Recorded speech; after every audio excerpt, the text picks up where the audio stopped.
نحمده ونصلي ونسلم على رسوله الكريم أما بعد فأعوذ بالله من الشيطان الرجيم بسم الله الرحمن الرحيم وما آتاكم الرسول فخذوه وما نهاكم عنه فانتهوا صدق الله العظيم وصدق رسوله النبي الكريم الأمين ونحن على ذلك من الشاهدين والشاكرين والحمد لله رب العالمين۔ تمام احباب درود پاک پڑھیے۔ الصلاۃ والسلام علیک یا رسول اللہ وعلی آلہ وصحبہ وسلم یا حبیب اللہ۔ الصلاۃ والسلام علیک یا رسول اللہ وعلی آلہ وصحبہ وسلم یا نبی اللہ۔ انتہائی واجب الاحترام سامعین و حاضرین، اللہ کے فضل و توفیق سے آج کے خطبہ جمعہ مبارک میں میں اپنی گفتگو وہاں سے شروع کروں گا جہاں پچھلے جمعے ہم نے چھوڑی تھی، اور آپ احباب واقف ہیں کہ یہ 4-5 جمعے جو ہیں یہ خاص اس موضوع پر میں آپ کی خدمت میں چند باتیں عرض کر رہا ہوں کہ بدقسمتی سے ہمارے ماحول کے اندر گوجرانوالہ میں ایک دفعہ پھر یہ بحث مباحثہ شروع ہو گیا ہے مختلف چینلز پر کہ کیا حدیث جو ہے، حدیث و سنت، اس کی کوئی ضرورت بھی ہے کہ نہیں؟ جب قرآن مجید ہے تو قرآن ہمارے لیے کافی ہے، تو کیا حدیث و سنت کی بھی کوئی ضرورت ہے قرآن کی موجودگی میں یا نہیں؟ تو پچھلے جمعہ مبارک کو میں نے پہلی گفتگو اسی حوالے سے آپ کی خدمت میں عرض کی تھی کہ جو شخص قرآن پر ایمان رکھتا ہے، اگر صرف وہ قرآن مجید فرقان حمید کے ان مقامات کو پڑھ لے جہاں رسول اللہ صلی اللہ علیہ وسلم کی اطاعت اور اتباع کا حکم ہے، تو اس کو خود بہت سمجھ آ جائے خود قرآن اللہ کے نبی صلی اللہ علیہ وسلم کو یہ منصب عطا فرما رہا ہے کہ وہ قرآن کو صرف لے کر ہی لوگوں کے پاس نہیں آئے، وہ قرآن کی تلاوت بھی کریں، لوگوں کا تزکیہ بھی کریں، قرآن کی تعلیم بھی دیں اور حکمت کی تعلیم بھی لوگوں کو سکھائیں۔ تو یہ کیا ہے؟ یہ وہ منصب ہے جو خود اللہ تعالیٰ نے اپنے پیغمبر صلی اللہ علیہ وسلم کو عطا فرمایا تھا۔ میں پچھلے جمعے سے اپنی گفتگو کو جوڑتے ہوئے یہ بات عرض کروں گا کہ کسی بھی کلام کو سمجھنے کے لیے بنیادی جو اصول ہیں وہ 3 ہیں کہ آپ اگر کسی کلام کو سمجھنا چاہتے ہیں تو وہ زبان آپ کو آتی ہو، اور زبان بھی اس درجے کی آتی ہو جس درجے کا وہ کلام ہے۔ آپ میر کو، غالب کو، اقبال کو اگر سمجھنا چاہتے ہیں تو آپ کا صرف اردو زبان جاننا کافی نہیں ہے، بلکہ اس لیول کا آپ کا ذوق ہونا چاہیے جس لیول کا ان کا کلام ہے۔ دوسری بات میں نے یہ آپ کی خدمت میں عرض کی کہ متکلم تک آپ کی رسائی ہو اگر بات سمجھ نہ آئے تو، اور تیسری بات یہ کہ اس کلام کا بیک گراؤنڈ اور پس منظر آپ اس سے واقف ہو۔ کسی بھی گفتگو کو سمجھنے کے یہی 3 طریقے ہیں: زبان، متکلم تک رسائی، اور اس گفتگو کے پس منظر اور بیک گراؤنڈ سے آپ کو واقفیت ہو۔ یہ میں اس لیے کہہ رہا ہوں کہ یہ بہرحال یہ سمجھ لیا گیا غلط طور پر کہ شاید قرآن مجید فرقان حمید کو سمجھنے کے لیے عربی زبان جاننا ہی کافی ہے۔ علامہ غلام محمد پرویز جو برصغیر میں انکار حدیث کے حوالے سے ایک بڑی شخصیت شمار ہوتے ہیں، اور انہوں نے اپنی ساری فکر کو قرآن پر کھڑا کیا ہے۔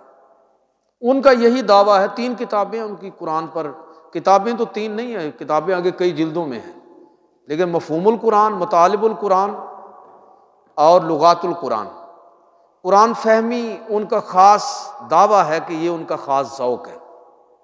لیکن میں جس سوال کو ایڈریس کر رہا ہوں وہ یہ ہے کہ کیا صرف زبان کو جان لینے سے آپ قرآن کو سمجھنے کے لیے کیا صرف عربی زبان کا آنا کافی ہے؟ میں آپ کی خدمت میں بہت ساری مثالوں میں سے کوئی 2-3 مثالیں عرض کرتا ہوں کہ صحابہ کرام جو عربی زبان کو جانتے تھے، اس زبان کے محاورے اور مزاج سے واقف تھے، جن کے سامنے جبریل امین جو ہے وہ رسول اللہ صلی اللہ علیہ وسلم پر قرآن لے کر اتر رہے ہیں، اور جو اس قرآن کے مخاطب ہیں۔ اولین مخاطب تو صحابہ کرام تھے نا، ہم تو اس کے بعد بنے ہیں۔ تو وہ بھی قرآن مجید فرقان حمید کو بسا اوقات صرف اس وجہ سے نہیں کہ وہ زبان جانتے ہیں تو وہ قرآن کو سمجھ لیں گے۔ کئی دفعہ ایسا ہوا کہ صحابہ کرام کو بھی قرآن مجید فرقان حمید کی کوئی آیت اتری اور ان کو سمجھ نہیں آئی، اللہ کے نبی صلی اللہ علیہ وسلم نے اس کی وضاحت فرمائی۔ قرآن مجید فرقان حمید کے اندر جب یہ حکم نازل ہوا کہ سحری کا وقت جو ہے وہ صبح صادق کے طلوع کے ساتھ ہوگا، جب اندھیرا چھٹے، سفیدی ظاہر ہونا شروع ہو جائے تو اس وقت تک آپ کھا پی سکتے ہیں، پورا حکم جو ہے وہ قرآن مجید فرقان حمید کے اندر موجود ہے۔ اللہ تعالیٰ فرماتا ہے وَكُلُوا وَاشْرَبُوا حَتَّى يَتَبَيَّنَ لَكُمُ الْخَيْطُ الْأَبْيَضُ مِنَ الْخَيْطِ الْأَسْوَدِ مِنَ الْفَجْرِ، کہ کھاؤ پیو یہاں تک کہ سفید دھاگا، اب لفظی معنی ہے خیط دھاگا، سفید دھاگا سیاہ دھاگے سے الگ ہو جائے۔ یہ فجر کے وقت جب یہ فرق واضح ہو جائے تو اس وقت تک تم کھاتے پیتے رہو۔ حضرت عدی بن حاتم رضی اللہ تعالیٰ عنہ بڑے مشہور صحابی ہیں، حاتم تائی کے بیٹے، قبیلہ طے کے سردار۔ جب یہ آیت مقدسہ نازل ہوئی تو انہوں نے اس کا مطلب یہ نکالا کہ سرہانہ رکھا، ایک سیاہ دھاگا اور ایک سفید دھاگا، اور اس وقت تک کھاتے رہتے جب تک روشنی اتنی زیادہ نہیں ہو جاتی تھی کہ گویا کہ جو سفید دھاگا ہے اندھیرا چھٹنے کے بعد جب تک وہ بھی ان کو نمایاں طور پر نظر نہیں، یعنی سفید اور سیاہ دھاگا واضح نہ ہو جاتا۔ کسی نے اللہ کے نبی صلی اللہ علیہ وسلم کو بتایا کہ عدی بن حاتم جو ہیں ان کا تو سحری کا یہ انداز ہے۔ حضور صلی اللہ علیہ وسلم نے ان کو بلایا، ساری بات پوچھی، مسکرائے اور فرمایا کہ پھر تو تمہارا سرانہ کافی بڑا ہوگا جو مشرق اور مغرب کو اپنے اندر سمیٹے ہوئے ہے۔ حضور صلی اللہ علیہ وسلم فرمایا کہ اللہ کے بندے اس آیت کا مطلب یہ نہیں ہے، اس آیت کا مطلب یہ ہے کہ سیاہ دھاگا سفید دھاگا جب یہ دونوں ایک دوسرے سے الگ ہو جائیں کا مطلب یہ ہے کہ جب فجر طلوع ہو جائے، جسے آپ صبح صادق کہتے ہیں، یعنی سفید دھاری سیاہ دھاری سے الگ ہو جائے، نمایاں ہو جائے۔ حضور کے الفاظ یہ ہیں، فرمایا صحیح بخاری کتاب الصوم کے اندر فرمایا انما ذالک سواد اللیل و بیاض النہار، اے بندہ خدا اس سے مراد رات کی تاریکی ہے اور دن کا اجالا ہے، یہ اس کا مطلب ہے۔ حضرت عدی بن حاتم نے کیا کیا، اس کو عین لغوی معنی میں لے لیا، یعنی ایسے ہی ہے نا جیسے ہم اردو زبان کے اندر کہیں کہ جی بہتی گنگا میں ہاتھ دھونا، اور کوئی آدمی اس کا مطلب یہ لے لے اور اس کو استعمال اس طرح کرے کہ زید کے ہاتھ گندے ہو گئے اور اس نے بہتی گنگا میں ہاتھ دھو لیے۔ اب جو آدمی زبان کا ذوق رکھتا ہے، محاورات کو جانتا ہے، وہ ہنسے گا اس پر کہ اللہ کے بندے اس کا مطلب تو یہ ہے ہی نہیں، بہتی گنگا میں ہاتھ دھونے کا لغوی معنی تو یہی ہے، لیکن اس کا محاورے کا مطلب یہ ہے کہ موقع سے فائدہ اٹھانا، نہ کہ اس کا یہ مطلب جس مطلب میں تم نے اس کو لے لیا ہے۔ تو حضرت عدی بن حاتم صحابی ہیں، لیکن قرآن مجید کی ایک آیت کو سمجھنے میں ان سے بھی غلطی اور خطا ہوئی، اللہ کے نبی صلی اللہ علیہ وسلم نے اس کی وضاحت فرمائی۔ پتہ چلا کہ قرآن کو سمجھنے کے لیے صرف عربی زبان آنا کافی نہیں ہے، بلکہ وہ زبان اس لیول کی جس کو آپ ادب کی زبان کہتے ہیں۔ لٹریچر کا ذوق الگ ہوتا ہے، لسانیات زبانوں کا ذوق اس کی مختلف ڈائمینشنز ہیں، تو جس کو اس درجے کی زبان آتی ہو کہ وہ روزمرہ کو بھی جانتا ہو، محاورے کو بھی پہچانتا ہو، زبان کے اسلوب اور آہنگ سے بھی پوری طرح آگاہ ہو، وہ اس کو جان پائے گا، دوسرا شخص نہیں جان سکتا۔ قرآن مجید فرقان حمید کی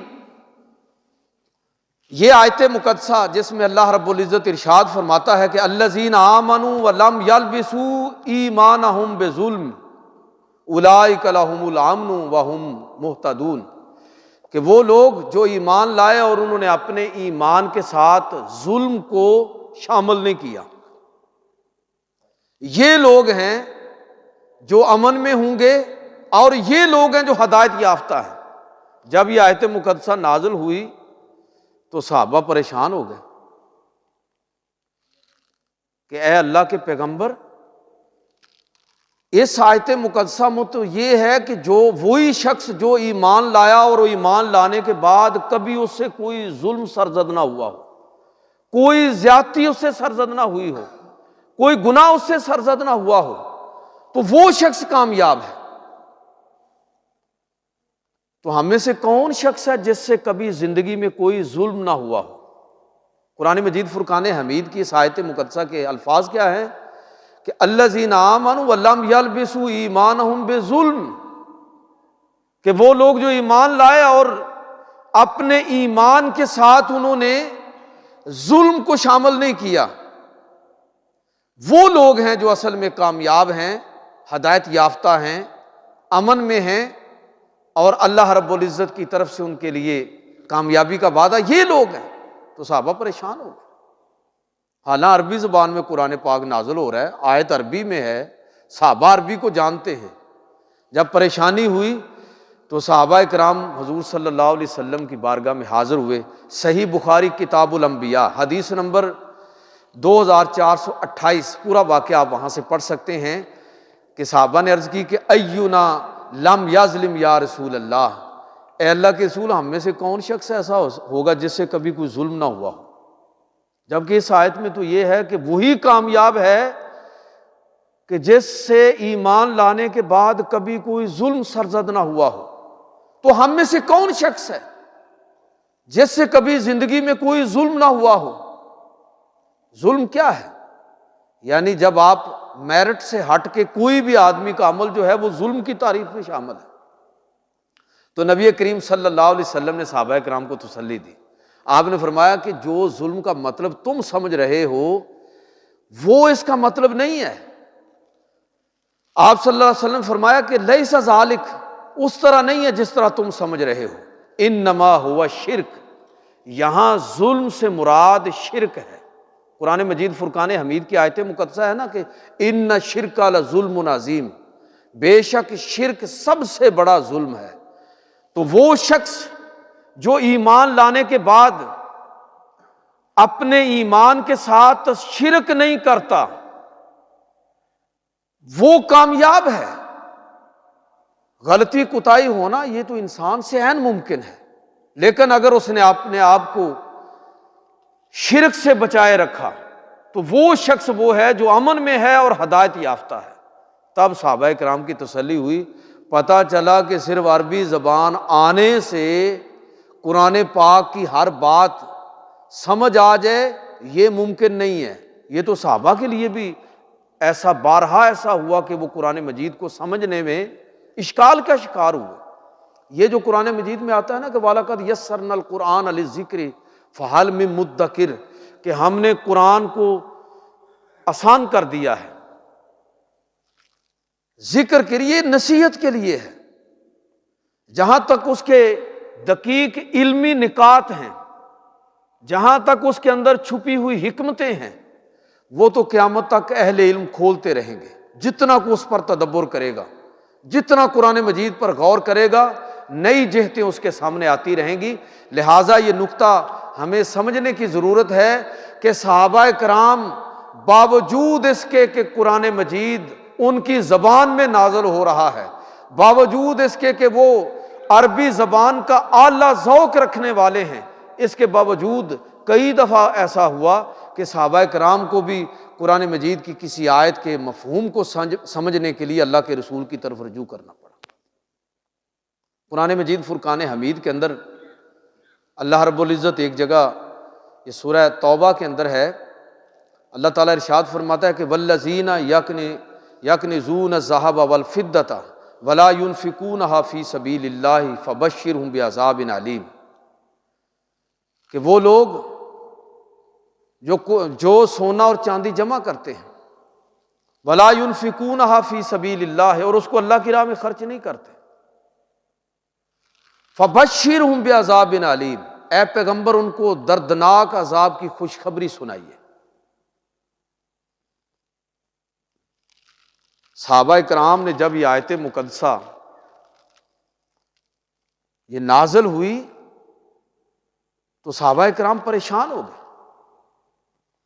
ویسے ہماری چونکہ عام روٹین یہ ہے کہ ہم صحابہ کرام کی غربت کے واقعات زیادہ سناتے ہیں، اور اپنے طور پر یہ ثابت کرنا چاہتے ہیں کہ دولت بہت بڑی لعنت ہے، یہی کہتے ہیں نا۔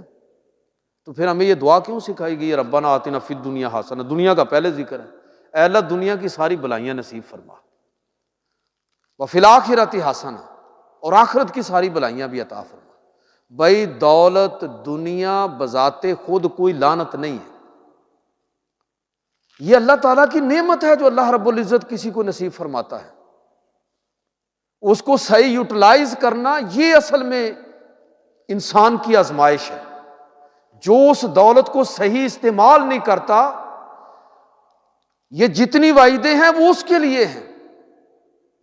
تو ان صحابہ کا بھی ہمیں ذکر کرنا چاہیے جن کے پاس اتنی دولت تھی کہ اگر آج کے حساب سے وہ شمار کی جائے تو وہ شاید اربوں میں چلی جائے، کروڑوں میں چلی جائے، لیکن ان کی دولت کیا تھی؟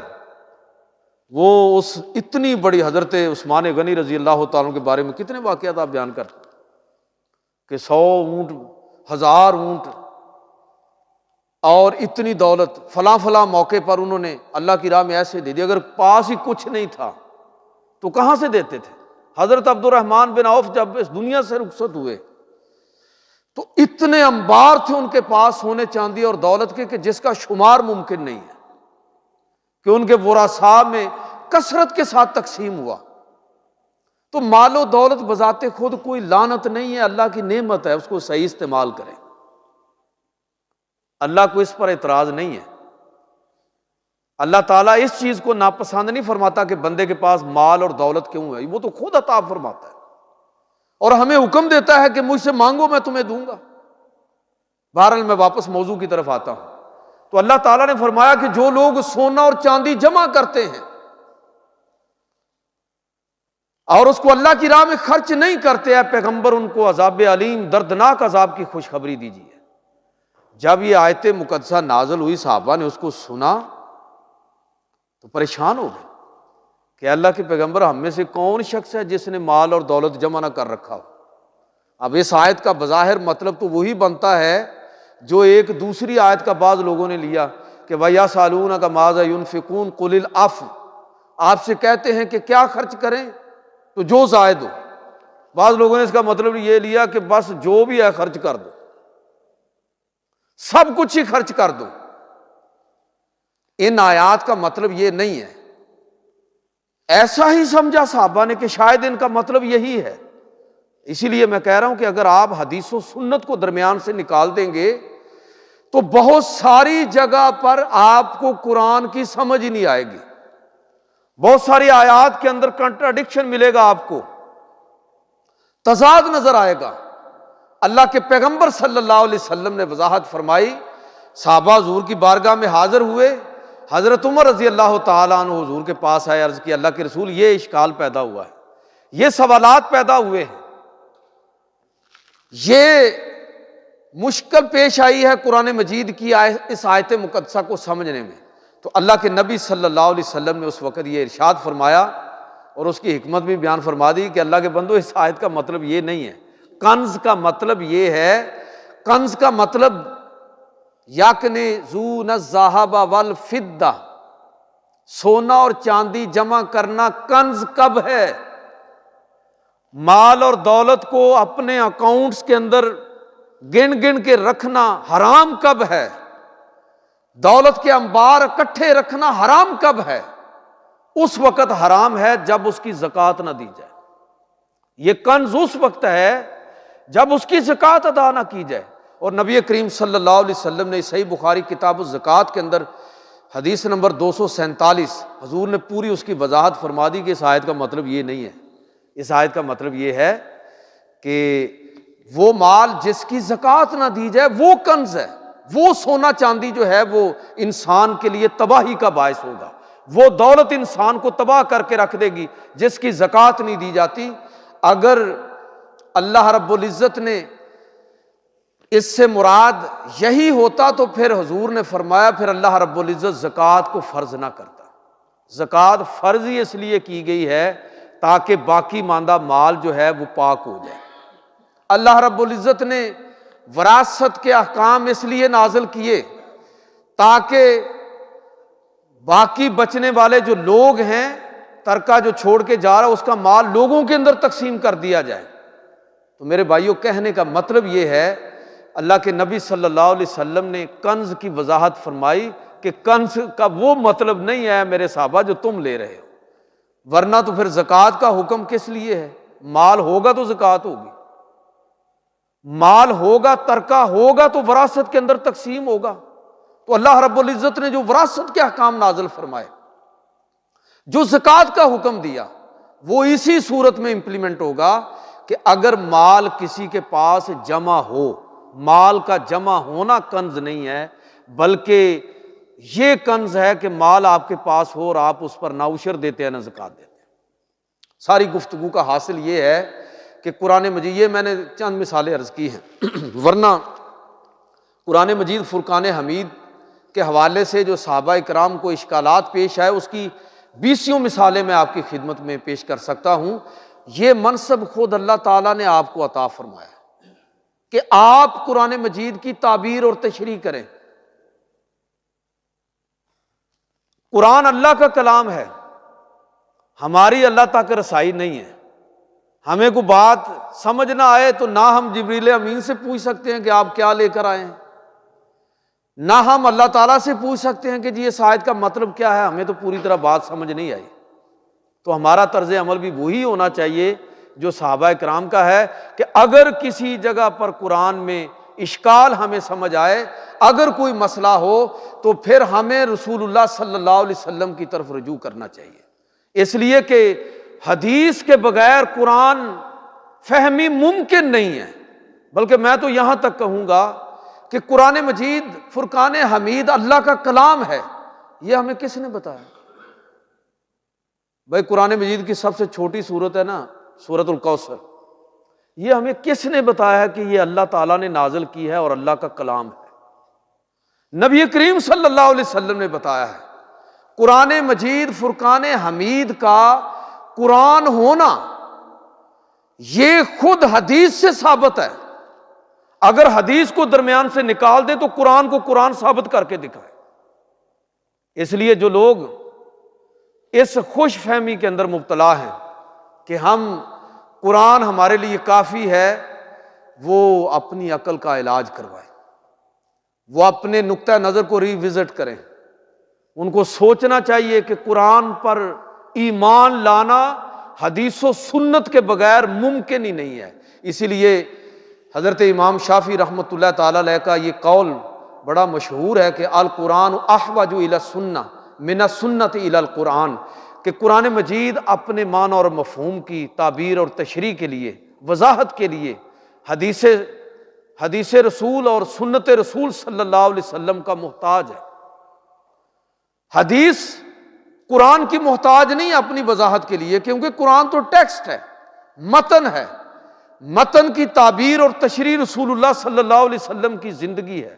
آپ کا قول قرآن کی وضاحت ہے، آپ کا عمل قرآن کی وضاحت ہے، آپ صلی اللہ علیہ وسلم کی تصدیق یہ قرآن مجید کی وضاحت ہے۔ لہٰذا قرآن مجید فرقان حمید کو سمجھنا، یہ نبی کریم صلی اللہ علیہ وسلم کی اس حیثیت اور مقام کو تسلیم کیے بغیر کہ جو اللہ نے آپ کو عطا فرمایا، وہ مقام کیا ہے کہ اللہ رب العزت ارشاد فرماتا ہے وَأَنزَلْنَا إِلَيْكَ الذِّكْرَ لِتُبَيِّنَ لِلنَّاسِ مَا نُزِّلَ إِلَيْهِمْ۔ اے پیارے حبیب، ہم نے یہ قرآن آپ کی طرف نازل کیا ہے لِتُبَيِّنَ لِلنَّاسِ، تاکہ آپ اس کو لوگوں کے لیے بیان کریں، ما نزل الیہم، جو ان کی طرف نازل کیا گیا ہے، جو جس قرآن کے مخاطب لوگ ہیں، یہ ہم پہلے آپ کی طرف اس کو نازل کر کے یہ چاہتے ہیں کہ اس کی وضاحت آپ لوگوں کے سامنے کریں۔ لہٰذا قرآن مجید کی سب سے شاندار وضاحت وہ ہے جو خود رسول اللہ صلی اللہ علیہ وسلم نے فرمائی ہے۔ میری وضاحت، میری تفسیر، میری تعبیر غلط ہو سکتی ہے، لیکن اللہ کے رسول صلی اللہ علیہ وسلم کی تعبیر غلط نہیں ہے۔ جو قرآن سے آپ نے سمجھا ہے وہی حق ہے، وہی سچ ہے۔ اس لیے ہم سمجھتے ہیں کہ قرآن مجید کی سب سے بہترین تفسیر وہ ہے جو نبی کریم صلی اللہ علیہ وسلم نے خود فرما دی، اسے ہی ہم حدیث کہتے ہیں۔ قرآن مجید فرقان حمید کو دیکھیں کہ کتنے مجمل مقامات ایسے ہیں کہ اگر نبی صلی اللہ علیہ وسلم کی حدیث کو ایک طرف کر دیں، آپ کی سنت اور طریقے کو چھوڑ دیں، تو ہمارے لیے قرآن مجید پر عمل کرنا ہی ممکن نہیں۔ اللہ تعالیٰ قرآن مجید کے اندر ارشاد فرماتا ہے وَأَقِیمُوا الصَّلَاةَ وَآتُوا الزَّکَاةَ، نماز قائم کرو اور زکوٰۃ دو۔ اب الصلاۃ کا مطلب جو ہے وہ راؤنڈ اباؤٹ 60 کے قریب معنی اہل لغت نے لکھے ہیں۔ ان میں سے جو معنی آپ لوگ جانتے ہیں وہ میں آپ کو عرض کرتا ہوں۔ مثلا صلاۃ کا مطلب ہے رحمت، صلاۃ کا مطلب ہے درود، صلاۃ کا مطلب ہے دعا، صلاۃ کا مطلب ہے نماز جو ہم پڑھتے ہیں۔ لغت میں ایک معنی یہ بھی ہے صلاۃ کا ہنڈیاں پکانا، یعنی ہانڈی روٹی کرنا، ہنڈیا پکانا۔ اگر صرف لغت کے ساتھ قرآن فہمی کی کوشش کی جائے گی، جس طرح کہ علامہ غلام محمد پرویز نے یہ کوشش کی کہ حدیث کو ایک طرف کر دیا، سنت کو ایک طرف کر دیا اور قرآن کو لغت کے ذریعے سمجھنے کی کوشش کی، اگر موقع ملا تو اس پر میں الگ سے پورا ایک خطبہ آپ کی خدمت میں عرض کروں گا کہ چونکہ یہ بڑا علمی سا موضوع ہے اور یہ میں نے موضوع شروع کیا ہے اس پس منظر میں کہ یہ بحث ہمارے ہاں چونکہ گجرانوالہ کی سطح پر بعض لوگ علمی حلقوں کے اندر اٹھا رہے ہیں، تو میں نے چاہا کہ کچھ 4-5 جمعے اس پر عرض کر دوں، ورنہ یہ مسجد سے تھوڑا سا مسجد کے حوالے سے ذرا ٹف موضوع ہے۔ تو اگر آپ برداشت کر سکے تو میں اس پر انشاءاللہ بات اپنی جاری رکھوں گا، 2-4 جمعے اس پر اور پڑھا دوں گا۔ اگر لغت کے اعتبار سے اس کا معنی کیا جائے تو اقیم الصلاۃ کا ترجمہ آپ یہ بھی کر سکتے ہیں کہ اے لوگو ہنڈیا پکاؤ۔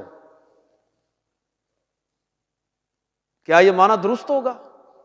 نہیں، اس کا وہی معنی درست ہے جو ہمیں اللہ کے پیغمبر صلی اللہ علیہ وسلم نے بتایا اور سکھایا کہ صلاۃ کا مطلب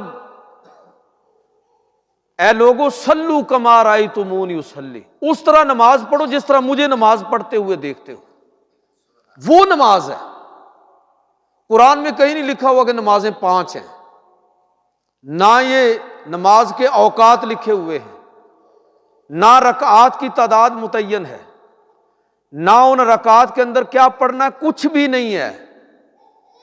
اگر ہم حدیث کو، سنت کو چھوڑ دیں تو ہمیں تو قرآن مجید کے سب سے بڑے اور بنیادی حکم پر عمل کرنا ہمارے لیے ممکن نہیں ہے۔ زکوٰۃ دینے کا حکم ہے، زکوٰۃ کے مصارف اور بعض چیزیں آپ کو قرآن مجید میں مل جائیں گی، لیکن اس کی باقی تفصیلات وہ اللہ کے نبی صلی اللہ علیہ وسلم نے ہمیں بتائی ہیں، ورنہ ہمیں تو کچھ پتہ ہی نہ ہوتا۔ قرآن مجید فرقان حمید کے اندر اللہ تعالیٰ ارشاد فرماتا ہے کہ وَلْيَطَّوَّفُوا بِالْبَيْتِ الْعَتِيقِ، کہ اس پرانے گھر کا، بیت اللہ کا طواف کرو۔ بھئی طواف میں کتنے چکر لگانے ہیں؟ قرآن میں نہیں ہے۔ کہاں سے شروع کرنا ہے طواف؟ قرآن میں نہیں ہے۔ کون سا عمل پہلے کرنا ہے اور کون سا بعد میں کرنا ہے؟ قرآن میں نہیں ہے۔ اسی لیے حضور نے فرمایا کہ قرآن میں اتنا ہی ہے، باقی مجھ سے سیکھو۔ خذوا عنی مناسککم، لوگوں مجھ سے حج کے، عمرے کے جو مناسک ہیں، جو اعمال ہیں، وہ مجھ سے سیکھو۔ تو اگر ہم قرآن پر عمل کرنا چاہتے ہیں اور اس کے بنیادی احکام پر عمل کرنا چاہتے ہیں تو وہ ہم حدیث و سنت کو ساتھ ملائے ہمارے لیے ممکن ہی نہیں ہے۔ قرآن مجید فرقان حمید کے اندر اللہ رب العزت ایک جگہ ارشاد فرماتا ہے کہ یا ایھا الناس کلوا مما فی الارض حلالا طیبا، زمین میں سے جو حلال اور طیب ہے وہ کھاؤ۔ قرآن نے 4 چیزوں کو نام لے کر حرام کیا ہے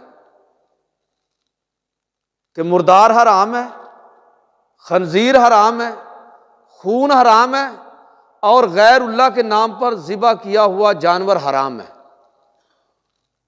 اسی طرح جسے آپ سی فوڈ کہتے ہیں، آبی حیات، سمندر میں سے مچھلی کے علاوہ کون سی چیزیں ہمارے لیے حلال ہیں، کون سی نہیں ہیں۔ حلال اور طیب میں وہ چرند اور پرند اور وہ درندے اور دیگر جانور، قرآن پاک میں کہیں نہیں لکھا ہوا کہ گھوڑا اور گدھا جو ہے یہ کھانا حرام ہے، قرآن پاک میں نہیں ہے۔ تو گدھے کا گوشت حرام ہے، کیوں حرام ہے؟ اس لیے کہ اللہ کے پیغمبر صلی اللہ علیہ وسلم نے اس کو حرام قرار دے دیا۔ میں جو بات عرض کرنا چاہتا ہوں وہ یہ ہے کہ قرآن مجید فرقان حمید، اس کا مطلب یہ نہیں ہے کہ قرآن مجید کو ناقص کتاب ہے کہ اس میں تو کچھ چیزیں ہیں ہی نہیں۔ ہمیں یہ سمجھنا ہوگا کہ قرآن مجید میں کچھ احکام تفصیلاً ہیں، کچھ اجمالاً ہیں اور کچھ اصولاً ہیں۔ بعض احکام صرف اصول ذکر ہوئے ہیں، بعض کی کچھ اجمالاً ہمیں اس کے بارے میں بتایا گیا ہے، اور بعض احکام تفصیلاً بھی ذکر ہوئے ہیں، لیکن اس اجمال کی تفصیل، اس اصول کی عملی پریزنٹیشن، اس کی عملی وضاحت وہ رسول اللہ صلی اللہ علیہ وسلم کی زندگی ہے۔ لہٰذا ہمیں اس بات کو بہت اچھی طرح سمجھنے کی ضرورت ہے کہ قرآن مجید فرقان حمید اپنی وضاحت کے لیے، اپنی تعبیر اور تشریح کے لیے ہم سے ڈیمانڈ کرتا ہے کہ ہم اس کے اس حکم پر عمل کریں اور اللہ کے رسول صلی اللہ علیہ وسلم کی زندگی کی طرف رجوع کریں کہ جب قرآن ہم سے یہ کہتا ہے کہ ما آتاکم الرسول فخذوہ، کہ جو اللہ کے رسول تمہیں دیں وہ لے لو، وما نہاکم عنہ فانتہوا، اور جس سے منع کریں اس سے رک جاؤ۔ اگر تم صرف قرآن تک اپنے آپ کو رکھنے کی کوشش کرو گے اور یہ سمجھو گے کہ ہدایت کے لیے ہمیں قرآن کافی ہے، تو پھر تمہارے گمراہ ہونے کے بہت زیادہ چانسز ہیں۔ اس لیے کہ قرآن کے ساتھ حدیث اور سنت جڑی ہوئی ہے، اور یہ منصب خود اللہ نے اپنے پیغمبر کو عطا فرمایا ہے۔ نبی کریم صلی اللہ علیہ وسلم نے وضاحت فرمائی ہے کہ اس کا مطلب کیا ہے، اس آیت کا دائرہ کیا ہے، اس میں کون سی چیزیں شامل ہیں، کون سی شامل نہیں ہیں۔ دیکھیے قرآن مجید میں اللہ تعالیٰ ارشاد فرماتا ہے وَالسَّارِقُ وَالسَّارِقَةُ فَاقْطَعُوا أَيْدِيَهُمَا، چوری کرنے والا مرد ہو یا عورت اس کا ہاتھ کاٹ دو۔ تو ہاتھ کہاں سے کاٹیں؟ قرآن میں نہیں ہے، یہاں سے لے کر یہاں تک کہاں سے کاٹیں گے؟ یہ اللہ کے نبی نے ہمیں بتایا ہے، دایاں کاٹنا ہے کہ بایاں کاٹنا ہے۔ یہ نبی کریم صلی اللہ علیہ وسلم نے وضاحت فرمائی کہ ہر حال میں ہاتھ نہیں کاٹنا، اگر چوری قحط کے زمانے میں ہو تو ہاتھ نہیں کاٹنا، اگر چوری ایسے دور میں کسی نے کر دی کہ کوئی حالت اضطرار کے اندر ہے، مر رہا ہے آدمی، تو ہاتھ نہیں کاٹنا۔ اور یہ بھی قرآن میں نہیں ہے کہ کتنی چوری پر ہاتھ کاٹا جائے گا، آیت سے تو یہ پتہ چل رہا ہے کہ بس چوری کی اور ہاتھ کاٹ دو۔ اللہ کے نبی صلی اللہ علیہ وسلم نے اس کی وضاحت فرمائی کہ کم از کم 3 درہم اور دینار، بعض روایات کے اندر مختلف اس کا نصاب ہے، علماء نے 10 درہم تک بیان کیا کہ 10 درہم تک اگر اس سے کم کسی نے چوری کی ہے، یعنی آج کے دور میں 10 درہم راؤنڈ اباؤٹ شاید 10-20 ہزار روپیہ بن ہی جاتا ہوگا، اس سے اگر کم چوری کیا، چوری تب بھی ہوگی، سزا بھی ہوگی، لیکن ہاتھ نہیں کاٹا جائے گا۔ اس سے اوپر کسی نے چوری کی ہے تو پھر ہاتھ کاٹا جائے گا۔ مجنون جو ہے اس کا ہاتھ نہیں کاٹا جائے گا، پاگل کا ہاتھ نہیں کاٹا جائے گا، سوئے ہوئے پر حد لاگو نہیں کی جائے گی۔